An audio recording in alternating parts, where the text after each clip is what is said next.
Everyone, कैसे हैं आप सब। आशा करी খুবই ভালো আছেন। আমি রিয়া আবার একটি নতুন রেসিপিতে আপনাদের অনেক অনেক ওয়েলকাম। তো আজকে যে রেসিপিটা নিয়ে এসেছি সেটা হলো ইলিশেরই। তো ইলিশের ন্যাজা আর মুড়োটা রয়ে গেছিলো, ফ্রিজে রেখে দিয়েছিলাম। দেখলেন তো আগের দিন ভাপা করেছিলাম, বাকি ন্যাজা মুড়োটা রয়ে আছে। শাশুড়ি মাকে জিজ্ঞেস করলাম কি করব। তো শাশুড়ি মা বললো কী করবে, আবার ফেলে দাও, রাজ্যের কাঁটায় ভর্তি আর খেতে ভালো লাগে না।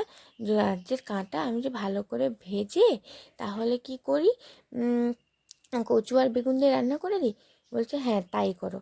তো এখানে আগে থেকে কচুটাকে ছিলে অর্ধেক করে কেটে রেখেছি, আর বেগুনটাকেও কেটে নিয়েছি। আগে থেকে সর্ষেটা ভিজিয়ে রেখেছিলাম, সর্ষেটাকেও এখানে দুটো রসুন আর নুন দিয়ে বেটে রেখেছি, তাহলে সর্ষেটা তো তিতো হয় না, তাই জন্য। তো বেগুনটা এখানে ভাজা হয়ে গেছে, বেগুনটাকেও তুলে নিচ্ছি। আর আগে তো দেখলেন নুন হলুদ আর লঙ্কা মাখিয়ে রেখেছিলাম ন্যাজা আর মুড়োটাকে, ওটাকে ভেজে তুলে রেখেছি। এবার কচুগুলোকে না হালকা ভেজে নিলে কি হয়, কচুর যে একটা ল্যাসল্যাসানি ভাব থাকে মুখে দিলে, সেটা অতটা আর থাকে না। তো এখানে এই জন্য কচুটাকে হালকা ভেজে নিলাম। এবারে আরও একটু তাওয়ার মধ্যে তেল দিয়েছি, একটা শুকনো লঙ্কার ফোড়ন দিয়ে এখানে পেঁয়াজ বাটাটা প্রথমে দিয়ে দিলাম। আর এখানে চাইলে কালো জিরেটাও দিতে পারেন, কিন্তু আমার তো বাড়িতে নেই, শেষ হয়ে গেছে, তাই দিতে পারলাম না। তো আর একে একে এবার গুঁড়ো মশলাটা দিচ্ছি, ওই নুন হলুদ জিরে গুঁড়ো আর একটুখানি লঙ্কার গুঁড়ো ভালো করে এখানে মাখিয়ে নিচ্ছি। আর ভালোভাবে যখন পেস্টটা গন্ধটা চলে যাবে গুঁড়ো মশলা, তখন সর্ষেটা দিলাম। সর্ষেটা দিয়ে বেশি নাড়াচাড়া করার দরকার নেই, বেশি নাড়াচাড়া করলে আবার তিতো হয়ে যাবে। ব্যাস, এবারে জলটা ঢেলে এবার একে একে সব যা যা কিছু আছে এবার দিয়ে দেবো। দারুণ লাগে এই রেসিপিটা। আর ইলিশ মাছের মাথা বলুন, ডিম বলুন, তেল বলুন, যেই রান্নায় পড়ে যায় সেই রান্নাটা দারুণ লাগে খেতে, কি তাই না।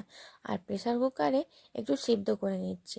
আমার শ্বশুরমশাই না আবার খুব মাখো মাখো খেতে ভালোবাসে, ওই কচুটাকে খুব ভালো করে সিদ্ধ করে রাখলে তখন খেতে তার খুবই ভালো লাগে। এমনি যখন আমি তাওয়াতে যদি করতে যেতাম, কড়ার মধ্যে সিদ্ধ করতে যেতাম, সময়টাও বেশি লাগতো আর গ্যাসটাও বেশি পুড়তো। তাই জন্য সিটি হতে দিইনি প্রেসার কুকারে, জাস্ট হালকা একটু শস হয়েছিল, আমি বন্ধ করে দিয়েছি। এবার ওই জলটা এবার এখানে দিয়ে দিলাম, ওটার মধ্যে গরম জলটাও ছিল, অ্যাড করে দিলাম, ব্যাস রেডি।